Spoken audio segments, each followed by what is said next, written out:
Este podcast é produzido pelo Correio Brasiliense. O preço da embalagem na cesta básica, que é o papel que vai, o saco no qual... o plástico que envolve a cesta básica, né? O plástico que envolve o saco de arroz, o saco de feijão, a carne, etc. e tal. Isso significa menos de 0,15% do custo final da cesta básica. Então, você creditar uma alta significativa do preço dos alimentos a um item que é responsável por 0,15% na cesta básica... Teria que ser um aumento imenso. Tem que ser eu calculei isso. A gente é meio maluco, né? Eu sou economista, a gente é meio maluco, a gente sempre vai fazer a conta. Para isso realmente acontecer, certo? Teria que ter aumentado 340% o preço desse item. Então, lembrem que eu disse que em novembro aumentou 0,47%. Sim, não é uma fração, não é uma fração centesimal.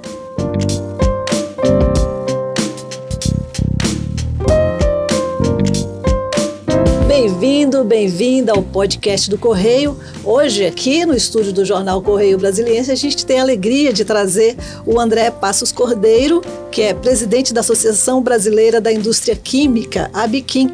Vai conversar com a gente um pouquinho sobre a situação da indústria química no país, né, o crescimento, as perspectivas para esse ano. E comigo na bancada está o Pedro Grigori, obrigado. Que também participa dessa conversa. Obrigada. Boa tarde, doutor André. Boa tarde, Pedro. Boa tarde, Ângela. É um prazer para mim estar aqui com vocês. Para nós também. O prazer é todo meu e agradeço pelo convite para nós conversarmos um pouquinho aqui. A gente podia começar fazendo um balanço da indústria no ano passado, né? Vocês soltaram, a ABIQUIM soltou o balanço há uma semana, mais ou menos. Eu queria que o senhor trouxesse para a gente qual é o panorama, né? Parece que o resultado foi deficitário, enquanto a indústria, de um modo geral, cresceu, né? A indústria brasileira, ela é responsável por uma parte considerável da riqueza gerada no país, né? Ela é a maior empregadora, o setor produtivo que mais emprega pessoas no nosso país, depois de comércio e serviços, né? Então, ela é uma grande empregadora e ela emprega e paga bem. Os salários da indústria, em geral, são o dobro dos outros setores produtivos, né? Comércio, agronegócio, enfim. Então, é um setor muito importante para o país, do ponto de vista de geração de renda, geração de emprego. E a indústria química brasileira, ela é o terceiro maior setor. Acima de nós, Ângela, e eu faço essa introdução para a gente entender um pouco a importância de mensurar os resultados, de medir os resultados da indústria química, né? A indústria química, ela é a terceira e acima de nós está alimentos e bebidas, né? E que naturalmente, em geral, é sempre o maior setor industrial, que é a produção dos alimentos para a gente, né? De produção de cereais, né? Milho, arroz, feijão, né? E carnes e tal. A agroindústria, bebidas e alimentos é quem produz isso, por isso é o maior setor industrial. O Brasil é um grande produtor de alimentos, portanto tem na sua maior indústria de transformação, a indústria de bebidas e alimentos. A segunda maior é petróleo e derivados, né? Então, por razões óbvias, né? O Brasil é um grande produtor de petróleo. Petróleo é um produto de grande valor no mercado internacional. Ainda seus derivados também, né? Gasolina, diesel, enfim. E logo ali, depois, tem a química. A gente podia aproveitar essa introdução que o senhor fez tão didaticamente, né? Perguntar onde está a indústria química. A indústria química está em todo lugar, né? Por isso que ela está colocada. Absolutamente tudo, né? Os produtos que a gente faz, eles servem para fabricar desde a camisa que a gente usa, camisa, fibras, né? Que não são as fibras de algodão, o famoso poliéster. Poliéster é um produto químico, é uma fibra artificial, né? Produzida de petróleo, certo?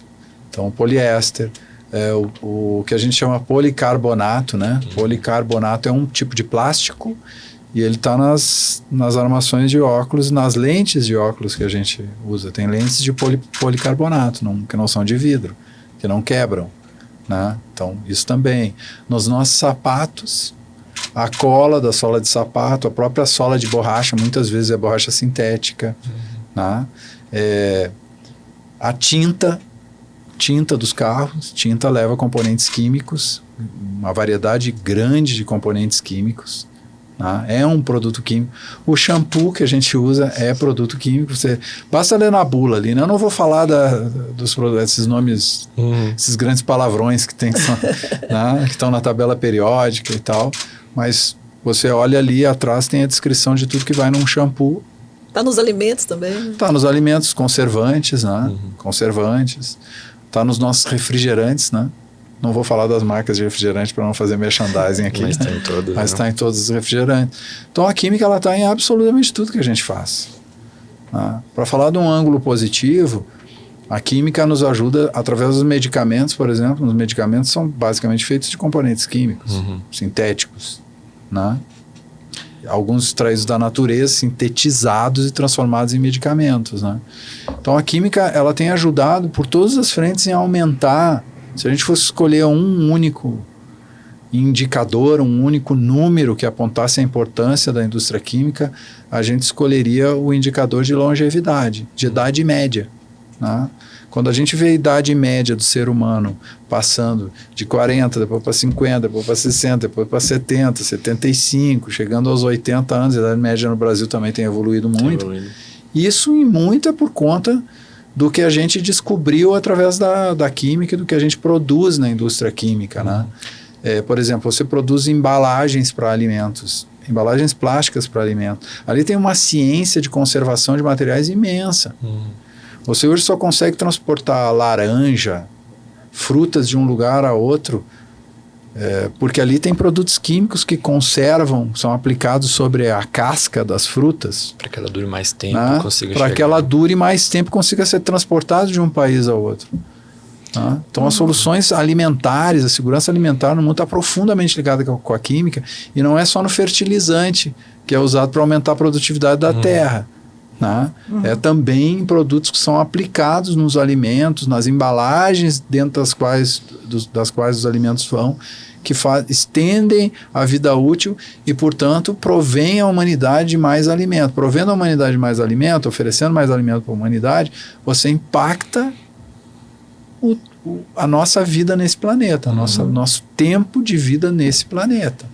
E além... Agora a gente vai tocar na questão das embalagens, que é um tema muito importante, polêmico nesse momento, né? Mas antes a gente poderia... Vou falar do resultado, né? Vamos falar do resultado. Eu falei tudo isso para a gente ver que quando o resultado da indústria química não é bom, né? Isso significa que a gente pode estar num setor que é responsável por tudo isso que eu falei aqui, enfraquecendo. O país pode estar ficando mais fraco. Né? Mas mais fraco e dependente do resto do mundo para ter acesso a esses produtos que tanto contribuem para a gente viver mais, em resumo.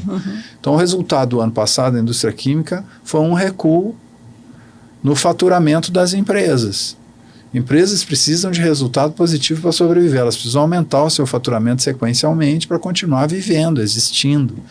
Empresas que dão prejuízo fecham, e empresas que fecham demitem, deixam de produzir, deixam de oferecer os produtos e a gente vai ter que comprar em outro lugar. E os países priorizam as suas populações. Nós priorizamos a nossa, ou deveríamos, pelo menos. Né?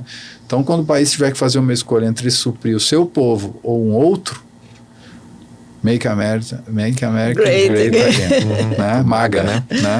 Então, basta pensarmos nisso. Não podemos dizer que o novo presidente está errado. Ele está pensando nos americanos. Se está pensando do jeito certo ou do jeito errado, aí é outra questão, diz respeito a eles. Agora, os países pensam em si em primeiro lugar. Então, se a gente, em produtos tão importantes quanto os químicos, para a extensão da nossa vida nesse planeta, a gente começa a depender, a perder soberania produtiva, né? O que acontece é que a gente põe em risco a vida da própria população. O que aconteceu ano passado foi uma redução de faturamento da indústria química brasileira em 2,3%. A gente teve um recuo de faturamento. Então, encolheu. As empresas encolheram. Tem empresas que há 3, 4 anos estão com resultado sem gerar caixa, sem gerar... Em termos de produtividade... Além disso, só para concluir, Angela, desculpe, a gente aumentando sucessivamente as nossas importações. Né? As importações em volume cresceram mais de 16% ano passado, em tonelada, em peso, né, para o público entender. Né? Então, Em peso, aumentou, a gente está importando mais produto químico em quantidade, né? Mais quantidade de produto químico. E o porquê disso? É alguma questão com a nossa indústria ou lá fora que está oferecendo algo melhor, tipo preços melhores, Tem um preços pouco mais das duas competitivos? coisas, tá? Para a gente ser absolutamente franco, direto e verdadeiro, né? Então, no mundo hoje, o mundo hoje tem uma oferta, né, maior de químicos do que a população mundial consome de químicos, né? Então, digamos assim, tem mais laranjas do que eu consigo comer, né? O que acontece nessa situação é a boa e velha lei do mercado, né? Quando você tem uma oferta maior do que o consumo, os preços começam a cair. O problema é quando esses preços caem abaixo do custo para produzir os produtos. E é o que está acontecendo em boa parte do mundo. Então, eu compro lá o insumo, a matéria-prima necessária para produzir o meu produto químico, eu tenho que pagar... É como em casa, né? Eu tenho que pagar a luz, eu tenho que pagar a comida, eu tenho que pagar, enfim, né, o aluguel da casa, né? Eu tenho uma série de despesas, a escola das crianças e tal. O que acontece quando essas despesas aí, né, esses custos aí, são maiores do que o que eu posso pagar? Negativo, né? Negativo, entro no vermelho. Entro no vermelho e a família começa a entrar em crise. Vocês concordam comigo, né? A gente começa a ter que aperta daqui, aperta dali, né? E, em alguns casos, a família pode entrar em colapso, inclusive, porque não consegue se sustentar, né? Então, como a empresa é a mesma coisa. Se eu começo a pagar, as contas que eu tenho para pagar são maiores do que eu recebo do cliente, do consumidor, né? Eu, em algum momento, vou colapsar, a empresa vai fechar, né? Então, essa é a situação que a gente está vivendo hoje no mundo. Tem países que estão produzindo com um resultado negativo, menor do que os custos que tem para produzir, como a China, por exemplo. Eu queria entrar nessa questão da China, porque a indústria passou boa parte do ano passado se queixando disso e pedindo medidas, né, por parte do governo. A Camex acabou estabelecendo a tarifação, né, nas importações. Que balanço o senhor faz desde essa medida? Já é possível A situação avaliar? melhorou, a gente recuperou, a gente estava com uma ociosidade, né? Vou traduzir esse termo, né? A gente tinha uma capacidade de produzir bem maior do que o que de fato a gente estava produzindo, né?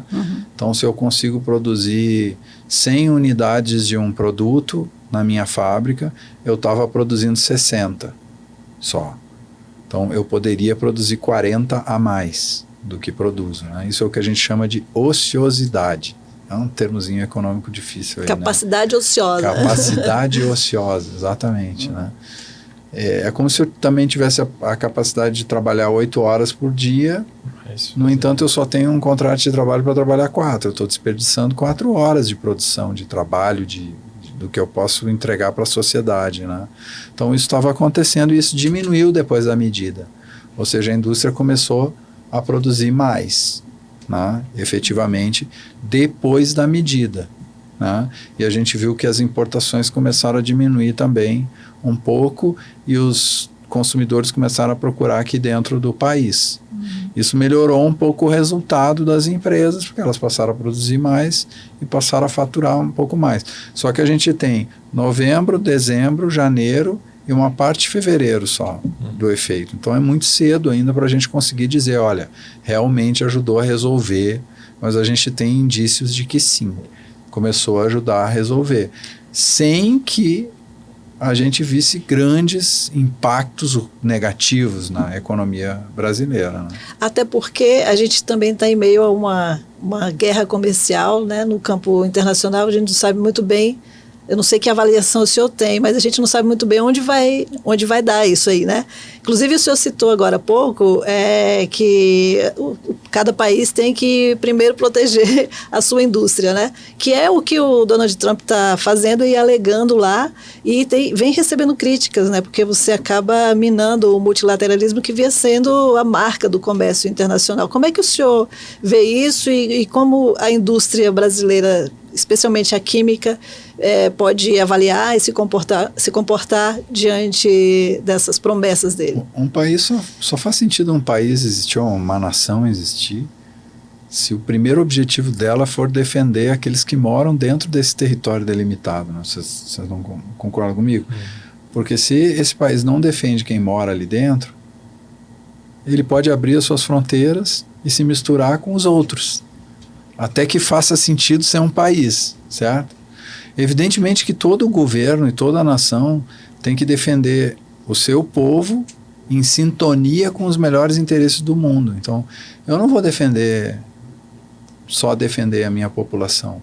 Eu vou defender a minha população dentro de referências que não causem dano ao planeta, né? Então, assim, o que eu acho que está acontecendo aqui é um processo de disputa geopolítica e geoeconômica, disputa entre países, em que alguns atores não estão pensando no efeito que isso pode causar ao planeta como um todo.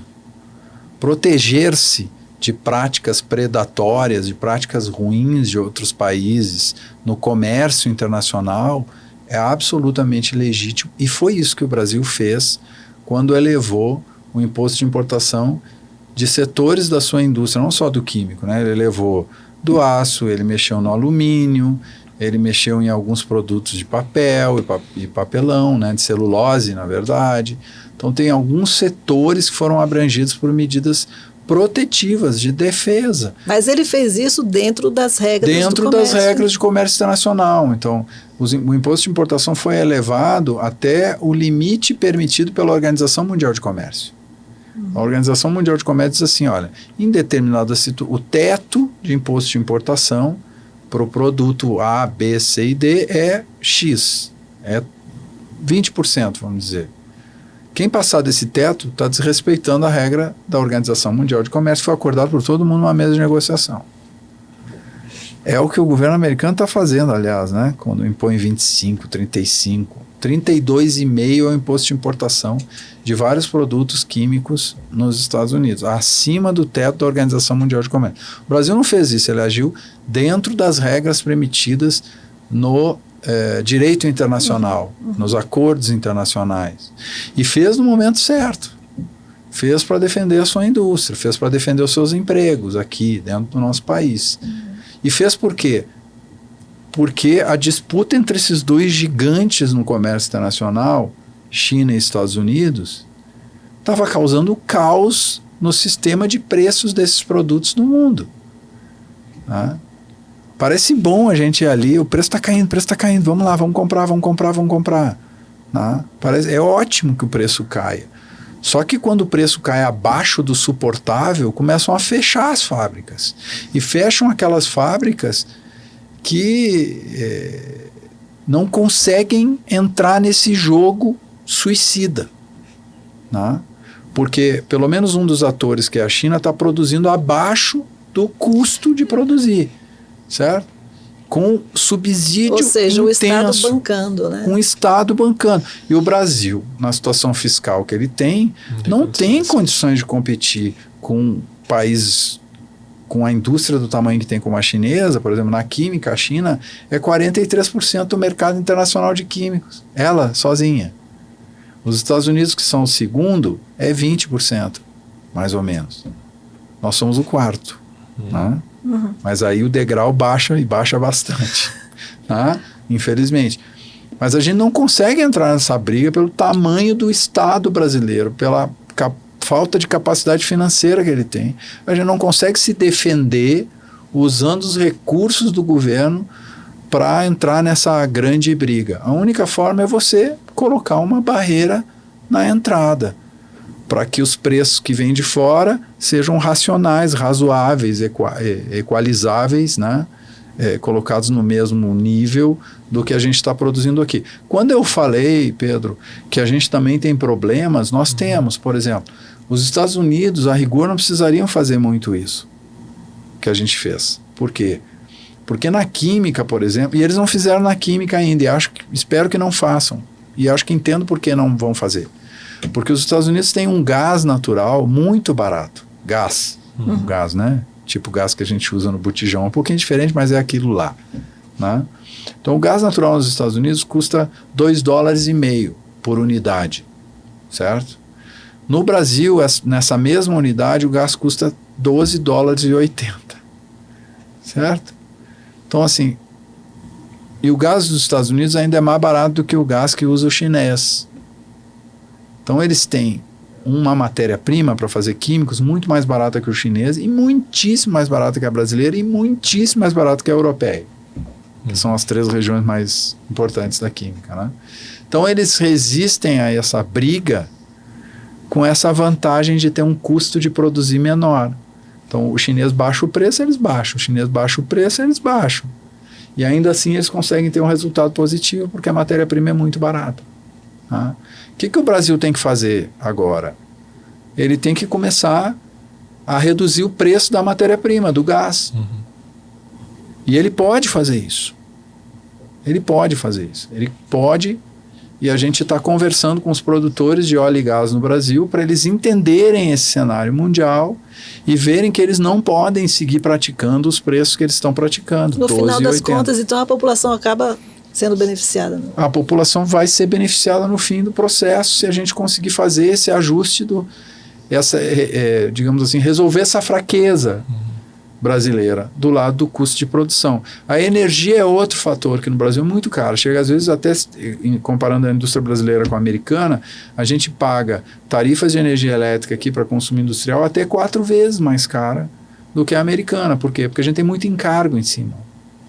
Muito preço indireto, né? Eu ia chamar de tributo, não é exatamente de tributo, são contribuições, né, cobradas pelo sistema, pelo modelo de produção de energia no Brasil, que acabam provocando um preço muito elevado na energia. Então a gente tem que atacar isso também, e o país tem que oferecer energia barata, energia a preço bom, comparável com os americanos, por exemplo, para a gente poder competir como indústria, senão não vai ter jeito. Então essa é a parte que a gente diz que é um pouco a responsabilidade nossa como brasileiros, resolver esses temas de matéria-prima e de energia disponíveis para a indústria. Beleza. Vamos falar de alimentos, então? Vamos. A gente está nesse momento, né, de alta dos alimentos, só se fala nisso no meio político, e aí começa a tentar encontrar um culpado. Sim. Quem será que é o culpado disso, daquilo? Aí a Associação das Indústrias de Plástico apontou, né, a alta da produção das embalagens como uma dessas causas, né? Eles citam que a gente teve uma elevação da tarifa de importações das resinas. O senhor concorda que o preço das embalagens está ajudando esse alimento a ficar mais caro ou não? Olha, a única coisa que eu concordo do argumento é que o preço das embalagens aumentou. Isso está registrado no índice de preços ao produtor, que é um índice oficial, né? Um índice do IBGE, né? O IPP, IBGE ou FGV. Agora, desculpa, não me vem direito, mas é um desses 2 institutos que são referência em índices de preço. No mês de novembro, que é o último registro do IPP, do Índice de Preço ao Produtor, que mede os preços dos transformados plásticos, que a gente chama, e entre esses transformados estão as embalagens. Tá? Esse índice subiu 0,47%. Não foi uma elevação muito significativa.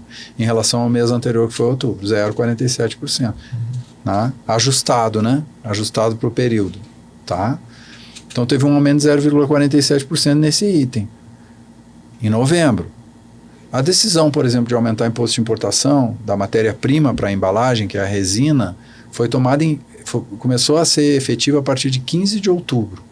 Então a gente tem que 1 mês e meio até a medição no final de novembro desse aumento no preço das embalagens, ok? Impossível que qualquer aumento na matéria-prima tenha produzido efeito ao longo do mês de novembro, sendo a causa de uma elevação de 0,47 no preço dos transformados plásticos, das embalagens aí dentro. Então, com isso eu concordo, teve um aumento no preço das embalagens. Ocorre que, por exemplo, na cesta básica, o preço da embalagem na cesta básica, que é o papel que vai, o saco no qual... o plástico que envolve a cesta básica, né? O plástico que envolve o saco de arroz, o saco de feijão, a carne, etc. e tal. Isso significa menos de 0,15% do custo final da cesta básica. Então, você creditar uma alta significativa do preço dos alimentos a um item que é responsável por 0,15% na cesta básica... Teria que ser um aumento imenso. Tem que ser eu calculei isso. A gente é meio maluco, né? Eu sou economista, a gente é meio maluco, né? Você vai fazer a conta. Para isso realmente acontecer, certo? Teria que ter aumentado 340% o preço desse item. Então, lembrem que eu disse que em novembro aumentou 0,47%. Sim, não é uma fração, não é uma fração centesimal. Né? Então, é assim, eu não acho correto cientificamente você atribuir causa e consequência nessa relação. Não é. Digamos assim, contribuir ainda mais para o meu argumento, o índice que nós temos um índice na indústria química que é feito pela FIPE, a fundação lá de São Paulo, da USP, FIPE-USP, auditado pela FIPE, então também é uma instituição de referência, certo? A metodologia é construída por ela, o método foi auditado, a gente só recolhe os dados primários das empresas com confidencialidade. Por quê? A gente quer medir em mais detalhe. Os índices tipo IPP e IPCA não medem em detalhe por grupo de produto químico. Eles medem os químicos em geral. Então, a gente construiu um índice que mede, por exemplo, a resina termoplástica, que a gente diz, né? Que é um líquido que serve para fazer um pelletzinho, né? Uma bolinha de plástico que serve para fazer as embalagens, por exemplo. A gente mediu a inflação em novembro e dezembro. A de janeiro ainda não saiu. Em novembro, o preço das resinas caiu 2,95%. E em dezembro caiu 2,33%. Então, nesses 2 meses acumulados, tem uma queda de 5%. Então, como é que se explica que o aumento do imposto de importação provocou um aumento no preço das resinas, que o índice está dizendo que foi uma queda e que isso impactou em... Então, é outra coisa que explica o aumento do preço dos plásticos, do 0,47 que eu falei. Pode ser custo de energia, pode ser câmbio. E, para mim, aí é que está a grande questão, né? Que eu acho que nos últimos dias ou semanas começou a virar a explicação correta para o processo inflacionário brasileiro. A gente teve uma oscilação cambial, uma variação, uma valorização do dólar em relação ao real, que impactou a inflação não só de alimentos. A gente teve também um aumento no custo da energia, que é um fator determinante para a produção de qualquer produto industrial. Você não faz nada sem energia. Então, as explicações não estão especificamente nesse elemento para a inflação de alimentos. Estão em câmbio, estão em energia, certo? O preço dos alimentos, como o alimento é uma commodity, é regulado no mercado internacional. Então, quando o dólar aumenta o seu valor, aumenta o valor também no mercado interno brasileiro em reais. E isso afeta a inflação. Então, eu acho que a gente tem que ser mais responsável na análise que faz. Né? André, essa semana o governo celebrou um ano da Nova Indústria Brasil, né? A NIB. Não sei se o senhor esteve lá. Estive. E o Alckmin comemorou, né, e falou em investimentos na ordem de 3 trilhões para a indústria de um modo geral.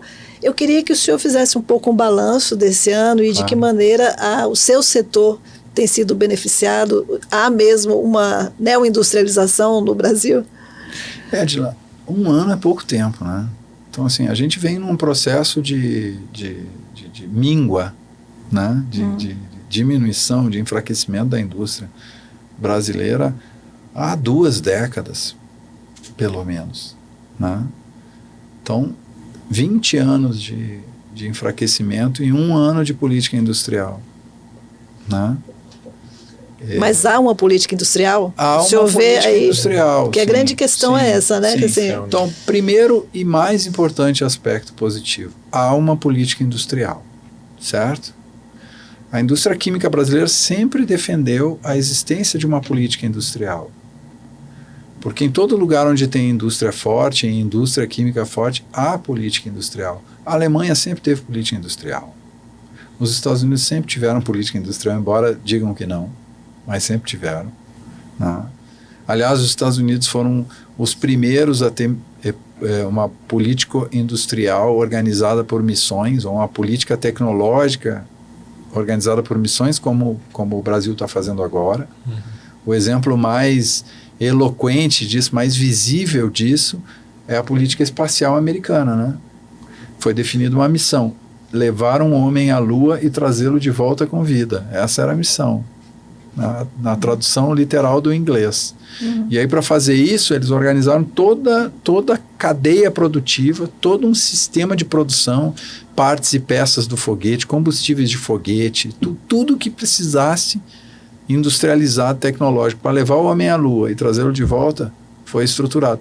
Como consequência disso, se organizou toda uma cadeia produtiva aeroespacial nos Estados Unidos. Como consequência dessa organização, toda uma indústria de tecnologia de informação, de transmissão de dados, né, de transporte, se organizou, de novas tecnologias de transporte se organizou, né? Então, assim, política industrial ativa, o Estado organizando um processo que puxa uma indústria, né? O Brasil já teve isso mais de uma vez, teve nos anos 30, né? Teve nos anos 30 uma política industrial ativa, isso gerou todo o parque industrial pesado brasileiro, né? Siderurgia foi gerada lá, a indústria do petróleo começou a nascer lá. Depois, nos anos 50, a gente teve de novo plano de metas do JK. Quantos registros nós temos disso em Brasília, por exemplo? Do plano de metas do JK. Tem um memorial do JK que fala disso. Tem o Palácio do Plano de Metas ainda hoje aqui. Então tem o registro dessa política industrial também organizada, que implantou todo o setor automobilístico no Brasil.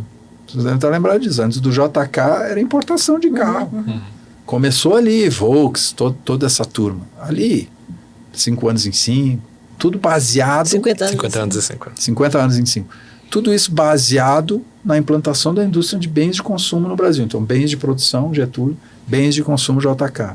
Bens de consumo aí é carro, geladeira, televisão, né? Tudo isso foi política industrial do governo JK, em boa parte. Depois a gente teve outro ciclo de política industrial no Brasil, nos governos militares, no regime militar, né? Primeiro PND, Plano Nacional de Desenvolvimento, segundo PND, segundo Plano Nacional de Desenvolvimento. Aí você vê a química, por exemplo. A química nasceu ali, como estrutura. Os polos petroquímicos, que tem no Rio Grande do Sul, na Bahia, em São Paulo, nasceram no seio, dentro dos planos nacionais de desenvolvimento no regime militar. Certo? Do segundo PND para frente... O NIB, o senhor acha que é um marco? Eu acho que o NIB é um marco. Pode ser um marco como foram os PNDs no regime militar. Acho que pode, da forma como está bem estruturada. Certo? A gente teve Plano Brasil Maior. Aí depois a gente tem a década de 80, que é uma crise continuada, hiperinflação. O alvo do Brasil foi o quê? Resolver o problema da desvalorização da moeda brasileira, né? Que deteriorava o poder de compra das brasileiras e dos brasileiros, corretamente. Tinha que resolver o problema da moeda. Então, o alvo do Brasil foi resolver o problema da moeda, não o problema da indústria. E acabou enfraquecendo a indústria, né? A indústria foi posta de lado, vocês devem lembrar do ministro Malan, que a certa altura, questionado sobre política industrial, disse: a melhor política industrial é não ter política industrial. Essa é uma frase do Malan, né? Ministro Malan. Teve a questão da paridade também, né? Que prejudicou bastante. Teve a política cambial, Teve né, a âncora inflacionária, tudo isso criou dificuldades na indústria brasileira. Juros altíssimos, né? A âncora monetária também, né? Com juros altíssimos, o que é um problemaço para a indústria, que precisa de crédito abundante e barato para se desenvolver. Então, anos 80 e anos 90 a gente não teve nada. Anos 2000 começa a aparecer alguns planos industriais, Plano Brasil Maior, por exemplo, né? Mas não, de fato, não se consolidaram, não se estabeleceram, por razões que... Políticas, né? Políticas que o tempo não permite a gente discutir. Agora a nossa esperança é que a ANIB seja um marco também organizativo, né? Agora, dentro da sua indústria tem o Presic, que está sendo debatido ainda no Congresso Nacional, né? Eu queria que o senhor descrevesse um pouquinho. A gente teve nesse ciclo anterior, Angela, desculpa, eu acabei entrando, não sei se... Não, pois então, a gente teve nesse ciclo anterior, ali no início dos anos 2000, a criação de um regime especial para a indústria química, que era um incentivo fiscal para a indústria química, né? O REIQ. O REIQ tinha um objetivo principalmente, era fazer com que a indústria tivesse um tempo de defesa brasileira, uma proteção fiscal com a redução de custo fiscal, redução de tributação, certo? Para enfrentar uma mudança que estava acontecendo na química no mundo, que era, os Estados Unidos tinham descoberto o famoso gás de xisto, né? Eu vou mal comparar, gás de carvão, né? Associado, é um tipo de carvão, né? O xisto, né? Então, o pessoal que é especializado... Foi um fenômeno aquilo ali, né? O pessoal que é especializado vai me matar, mas só para o pessoal entender, né? Então, assim, é um gás muito barato que está no chão. Ele está no chão, no solo, em não tão grandes profundidades. O nosso petróleo, por exemplo, está no meio do mar a mais de 2.000 metros de profundidade. O deles brota. Então, fura o chão, sai o gás, sai o óleo de xisto e o gás de xisto. O gás de xisto é baratíssimo. E é a matéria-prima para a química, para fabricar o principal produto químico básico, inicial, chama eteno. Não vou explicar o que é isso, eu vou dizer que é o principal produto, tá? Então, assim, quando você usa o gás de xisto para fabricar o eteno, é um preço. Vamos lá, $400. Uma tonelada do eteno feita de gás de xisto, tá?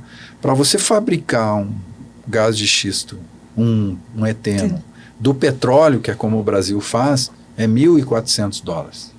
Então é $1.000 mais caro para fazer de um jeito em relação a fazer com gás, que o americano descobriu. Então, colapsou. E as empresas olharam e disseram assim, como é que eu vou vender um produto $1.000 mais caro? Aí o governo decidiu corretamente, vamos baixar o imposto para diminuir a distância, certo? E a indústria, vai ter um tempo para a indústria fazer uma mudança. Um ajuste, né? Um ajuste para usar gás natural nas suas fábricas. Só que tinha uma coisinha que tinha que ser feita para isso. Precisava ter gás. O Brasil, por sorte, descobriu o pré-sal. Sorte é sacanagem, né? Descobriu pela ciência, pela geologia brasileira, né? Pelos grandes geólogos que o Brasil tem, né? Tem vários deles que a gente pode registrar, muitos deles dentro da Petrobras, foram formados lá dentro da Petrobras, inclusive uma empresa associada hoje da Biquim, né? E os brasileiros devem se orgulhar das empresas que criam, né? Da Braskem, da Petrobras, da Unigel, da Inova, da Unipar, enfim, de uma série de empresas químicas e petroquímicas e de petróleo que a gente criou. Então a geologia brasileira descobriu o pré-sal, a ciência brasileira, milhares e milhares de metros abaixo no mar, né? E lá tinha gás abundante. Então, o que o governo viu? Vamos dar um tempo, vamos tirar esse gás de lá, que a gente descobriu, e esse gás vai para a indústria química que a gente já tem instalada aqui, ela faz a conversão, e a gente começou a fazer a conversão para usar como energia o gás natural no processo produtivo de químicos, e como matéria-prima também. Só que ele não veio ao preço que garante competir. Ele começou a vir 7 vezes mais caro do que o gás americano. Então eu continuo produzindo o mesmo produto muito mais caro que o americano. Nós não completamos a mudança. Entendi. O gás não apareceu no preço que deveria aparecer, nem na quantidade que deveria aparecer. Então a gente, com esse regime, percorreu todo esse caminho que era para fazer essa transição, essa mudança, e não fez. Certo? Agora a gente precisa fazer de uma vez ou nós vamos fechar as portas. Certo? E aí o Presic, ele vem para ajudar em duas coisas. Para a gente definitivamente fazer isso. Para a gente definitivamente ser uma indústria química sustentável economicamente e sustentável ambientalmente. Porque, além de tudo, o gás natural emite 33% menos de gases de efeito estufa. Ou seja, ajuda a reduzir a pressão sobre a elevação da temperatura no mundo. A gente precisa sair do petróleo e ir para o gás. Inevitável agora. Então a gente vai precisar de mais um tempo que ele não fez isso e vai precisar resolver o gás do pré-sal mais barato, ou vindo da Argentina, de onde quer que seja. E ao mesmo tempo, a gente entrou num novo ciclo dentro, a gente não completou o anterior, já entrou num outro, que é qual ciclo? Usar matérias-primas renováveis. Transição energética. Isso, matérias-primas renováveis e energia renovável no processo produtivo. E mais, estamos entrando num terceiro, que é o produto que sai tem que voltar. Ele não pode ser descartado. Eu não posso comprar o produto, consumo, e o bagaço eu descarto. Vamos voltar para a laranja, né? Chupar a laranja e o bagaço eu boto no lixo. Não, eu tenho que usar o bagaço. O nosso modelo de produção hoje exige, para que a gente seja ambientalmente responsável, que o bagaço volte e gere outra laranja. Entendeu?